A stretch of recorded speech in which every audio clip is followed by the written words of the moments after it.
General Hospital spoilers reveal that there was a kind of stillness that fell over the halls of General Hospital the morning Sasha announced her decision to leave. It wasn't the kind of stillness that came with peace, it was the eerie hush before something irreversible took place. For months, Sasha had fought to hold herself together, navigating loss, addiction, recovery, and betrayal in a world that never seemed to pause long enough for her to breathe. But now, after everything, she knew she had reached the edge of something. And instead of falling, she chose to walk away. No press release. No drawn-out farewell. Just a quiet choice made in the stillness of her room, one bag packed. And the look of someone who had finally realized that healing required distance. But she wasn't leaving alone. Jason, silent and ever watchful, had been the only one Sasha truly trusted in the aftermath of so many collapses. There was no need for words between them. He had simply nodded when she told him, and that was enough. He would be the one to take her away from Port Charles, at least for now, to someplace safe, someplace invisible. But as the two of them prepared to depart, the atmosphere around them began to shift, not with relief, but with dread. Because Jason wasn't just an escort anymore. He was a target. And the world outside General Hospital was far more dangerous than Sasha could have ever imagined. The enemies Jason had made in silence, the debts the WSB hadn't yet collected. The secrets too deeply buried to stay that way, they were all beginning to surface. And the act of protecting Sasha now came with a price neither of them had expected. There had been murmurs already, unidentified vehicles circling near the hospital garage, an anonymous envelope left at the nurse's station with nothing but a red X drawn across a photo of Jason. The message was clear, they were being watched. Jason tried to minimize the danger, to keep Sasha calm, but she could see it in his posture. In the way his eyes swept every corridor and every shadow twice, 3 times. Something had changed. And that change wasn't just about her leaving. It was about what her departure might trigger. Because Sasha wasn't just walking away from her past, she was stepping directly into the eye of something bigger, something boiling beneath the surface of Port Charles. And Jason, whether he liked it or not, was no longer in control. The drive out of town was meant to be smooth, discreet, uneventful. Instead, within hours of crossing the city limits, they encountered the first sign, a black SUV parked on the shoulder of the highway with no plates, engine idling. Jason didn't say anything. But Sasha noticed the way his hand hovered near the concealed weapon at his side. He took the next exit early. Then came the near collision outside a roadside diner, a vehicle that appeared too fast. Too erratic, until Jason recognized the pattern. It wasn't an accident.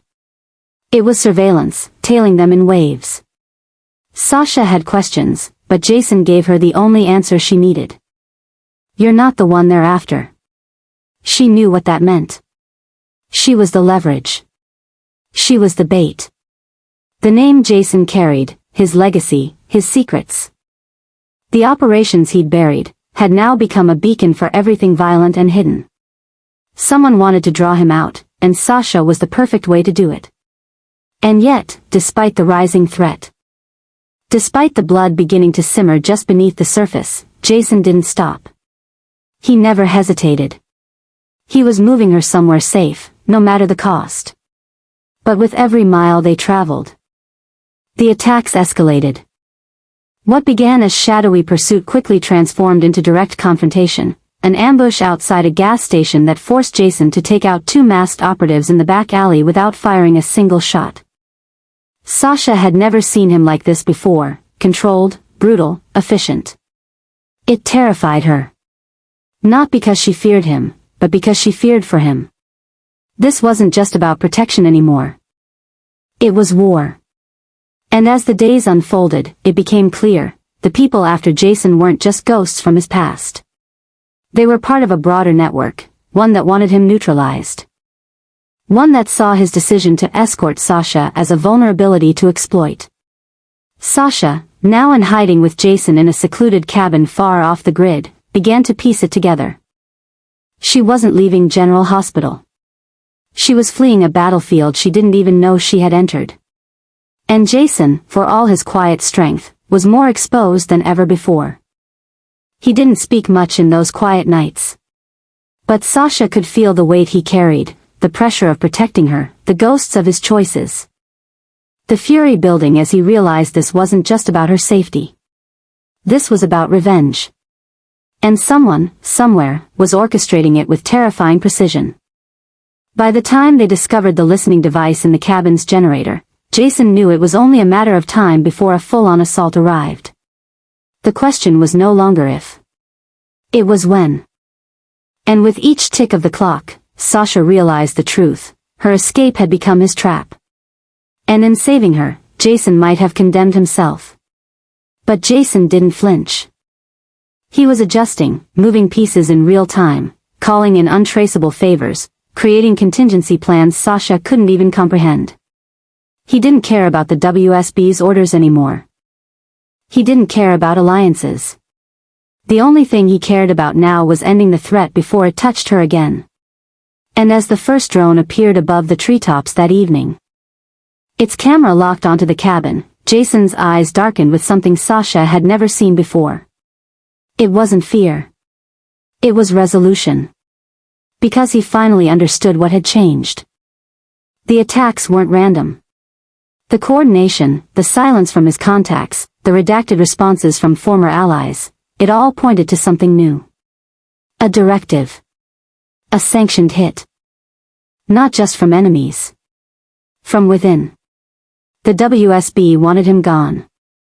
Not arrested. Not retired. Eliminated. And Sasha? She had become the liability he could no longer shield. But he would try. He would burn the world to the ground before he let them take her. And so, as night fell across the forest and the hum of the drone faded into darkness, Jason began preparing for what was coming next, not as an agent, not as a soldier, but as a man who had already lost too much. And Sasha, though still afraid, understood now that this wasn't about escape. It was about survival. And in the rising tension, in the quiet before the storm truly broke, both of them knew that nothing from Port Charles would ever be the same again. The news came not with warning, not with sirens or chaos, but with a single cold notification that shattered everything. The private plane carrying Sasha and Daisy had gone down somewhere along the northern ridge, near the state line. No survivors reported. The world around Jason seemed to tilt into a sickening stillness, one that swallowed sound and reason. It hadn't even been 12 hours since he had placed Sasha on that flight. Personally checking every route, every pilot clearance, every single detail to ensure her safety. And now she was gone.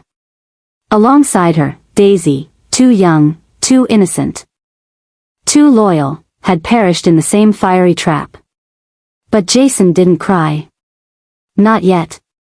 The grief didn't come in tears, it came in silence.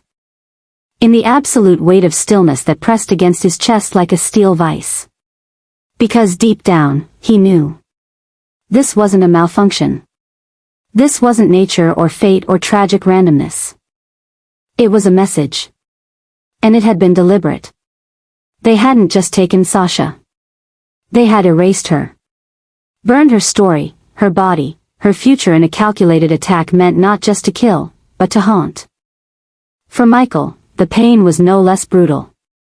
He had considered Sasha family once, more than family, someone he had loved with a depth that had never really disappeared even after their separation.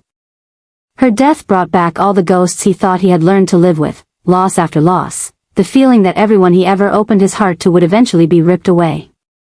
But this was different. This wasn't an accident. He felt it in his bones. The precision of it. The timing. The intent. And the worst part was the knowledge that Sasha had left because of danger. Not to escape life, but to reclaim it, and in doing so, had walked straight into the trap that someone had been laying for weeks. Jason stood at the wreckage site, silent, stone-faced. While blackened debris still smoldered against the morning fog. Emergency crews moved around him like ghosts, speaking in clipped, respectful tones. But there was no body to bury. No closure. The fire had taken everything. And yet the sense of loss wasn't just emotional. It was strategic. Sasha had known something. She had overheard conversations, seen encrypted data on Jason's screen. Pieced together fragments of a darker truth that tied back to WSB and the faction inside it that was now moving in shadows beyond the agency's control. Jason had kept her safe for as long as he could. But in trying to remove her from the board, they had sent a clearer message than any dossier could hold: anyone close to him would be destroyed. Michael, though devastated, was not paralyzed. Grief, in his world, had long ago become fuel. And now, watching Jason spiral into a dangerous quietness, Michael felt something inside him begin to shift too. It wasn't just sadness. It was fury. Controlled, intelligent, patient fury. They needed answers. And they wouldn't ask politely. Jason, still covered in ash from the crash site, made the first call that night. Not to WSB. Not to anyone official. But to someone buried deep in the old network, someone who still owed him favors. The message was short: I want names. Because this wouldn't end in mourning. It would end in blood. But the psychological toll was already taking shape. Jason began seeing Sasha in flashes, her voice in echoes, her smile in shadows. Not hallucinations. Just echoes of guilt sharpened by helplessness. He had sworn to protect her. He had failed. And in that failure, something inside him had cracked. Michael saw it. The rigidity in his posture. The way he clenched his fists when no one was looking. The endless hours spent in silence, replaying the flight path, looking for a clue, a sign, anything to explain how they had been outmaneuvered. But Jason already knew the answer.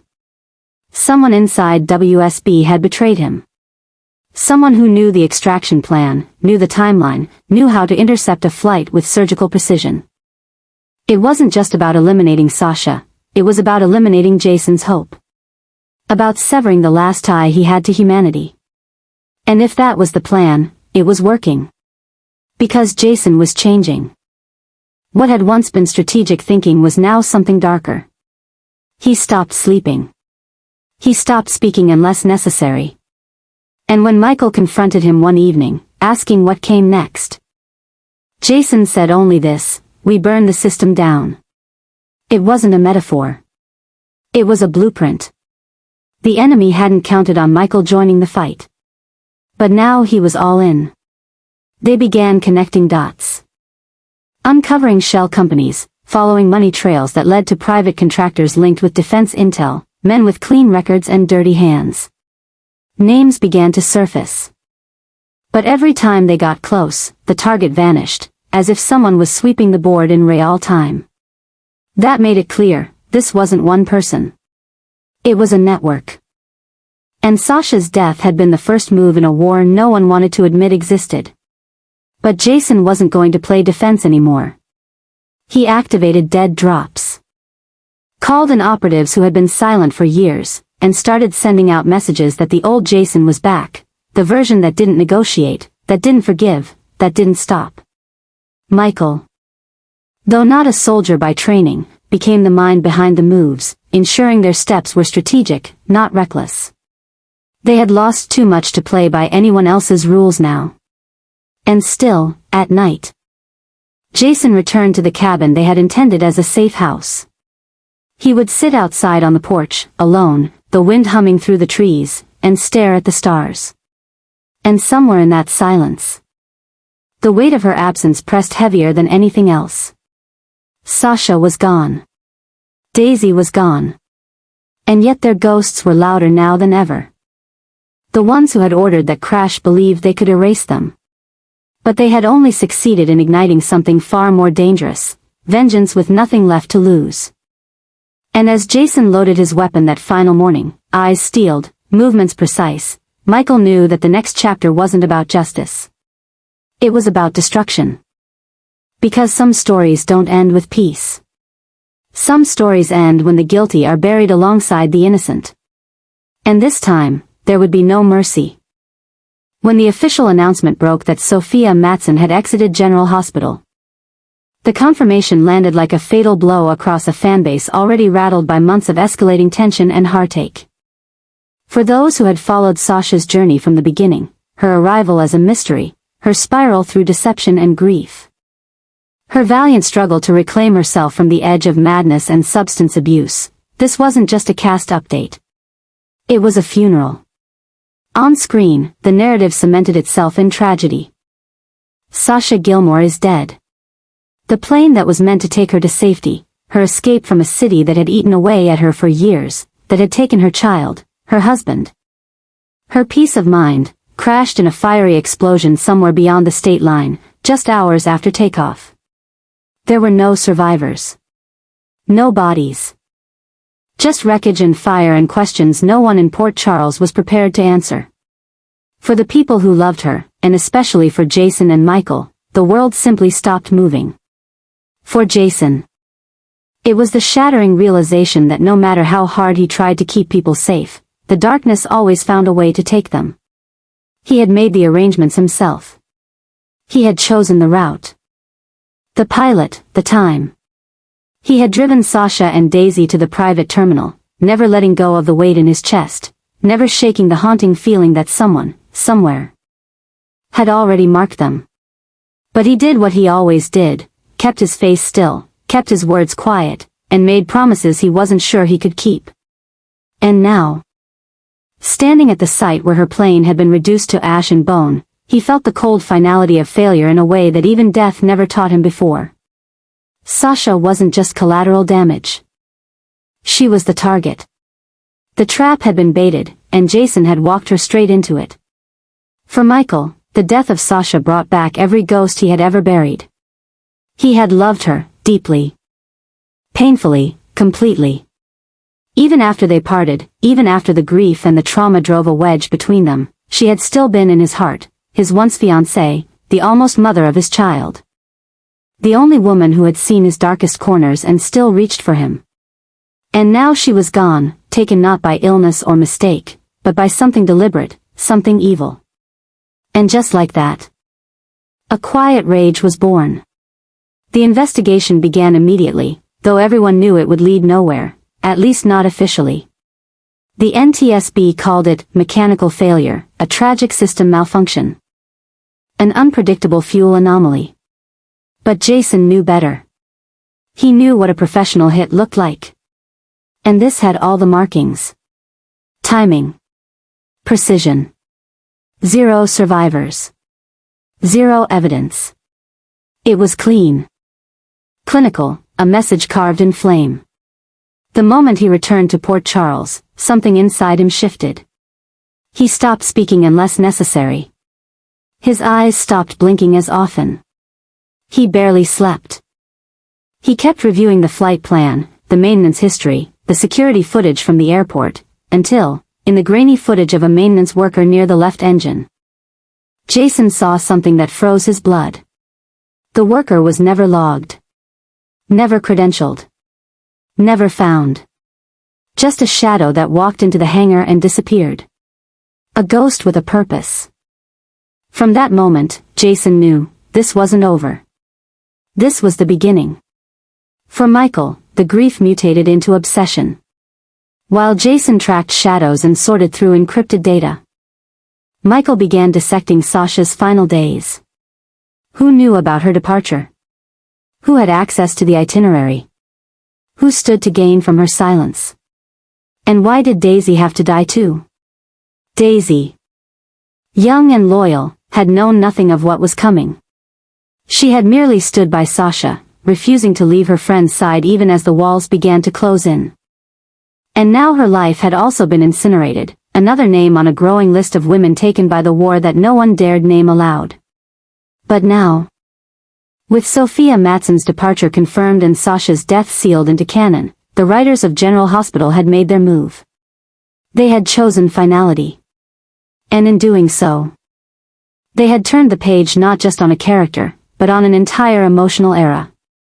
Sasha's death is not a pause in the story, it is the ignition point for a much darker, more brutal arc.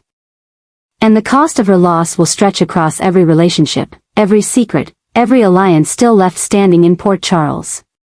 Jason, stripped of reason and mercy, has begun building a new plan, one that doesn't seek justice through legal channels or moral redemption. He is building a list. Quietly. Methodically. Each name is someone who stood too close to the edge of this crime. WSB agents. Private security liaisons. Technicians. Former allies. His own contacts. Anyone who might have known. Anyone who might have whispered.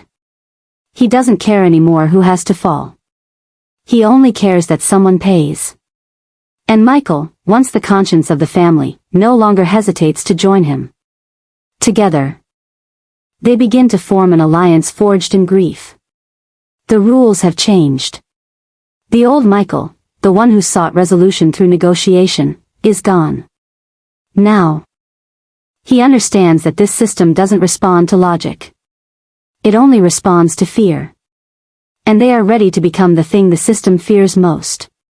But the city is already feeling the tremors. Brooklyn is the first to notice the shift, sensing the temperature of every room they enter has dropped. Willow, heartbroken, begins to experience anxiety attacks again. As though her own near-death trauma is being reawakened by the violence of Sasha's end. Nina, once an adversary to Sasha, is overwhelmed by guilt, whispering that perhaps she should have tried harder. Held on longer, made peace before the flames consumed any chance of redemption. Maxie spirals, remembering the nights she held Sasha's hand in the aftermath of Liam's death. And Sunny. Sunny senses that Jason is about to cross a line even he can't walk back from. But no one can stop it. Because Sasha's death wasn't just emotional, it was structural. It unmoored the foundation. It stripped the humanity from the equation. It reminded everyone that even the strongest don't always survive. And the audience, those who cried with her, rooted for her, watched her rise and fall and rise again, know that her departure leaves a void that cannot be filled. Sophia Matson didn't just portray a character. She gave voice to pain, to resilience, to quiet strength in a world of noise. And now, with her chapter closed and the character gone, the show itself enters a new territory, darker, less forgiving. Driven now not by recovery but by vengeance. Port Charles has lost its soul, and in its place, something colder has arrived. As the weeks unfold, Jason and Michael will move deeper into the shadow world, abandoning alliances, torching bridges, and discovering just how many secrets have been buried beneath the hospital, beneath the town, beneath the WSB. What they find will not be answers. It will be proof. Proof that Sasha was silenced for a reason. Proof that Daisy was collateral damage in a war no one admitted existed. And when that proof becomes undeniable, there will be no rescue arc, no courtroom scene, no emotional resolution. There will only be retribution. Because in the world of General Hospital, love can save lives, but grief can burn cities to the ground. And Sasha's death will not go unanswered. It will echo. It will haunt. And it will change everything.